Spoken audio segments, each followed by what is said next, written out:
নাহমাদুহু ওয়া নুসাল্লি আলা রাসূলিহিল কারীম।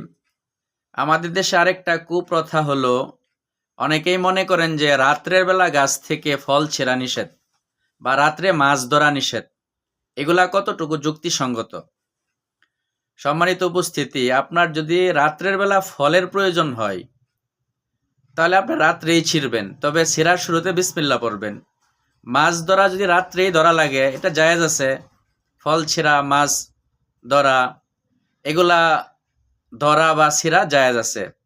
তখন আপনি বিসমিল্লাহ পড়ে এই কাজটা করে ফেলবেন। এটা মনে করবেন না যে রাত্রে হইলে মনে হয় পাপ হয়। আপনার জরুরত রাত্রে, আপনি দিনের বেলা যাবেন কেন?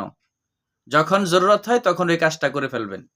এটা কোনো নিষেধাজ্ঞা নয়, বা এটা বিশ্বাস করা তেমন নয়। বেশি গুরুত্ব দিয়ে বিশ্বাস করলে আবার ইমানের ক্ষতি হবে। এই জন্য আমরা এগুলা বিশ্বাস করব না। এগুলা আমরা রাত্রেও করতে পারবো, দিনে যেমন করি রাত্রে ওইটা করতে পারবো, কোনো সমস্যা নেই।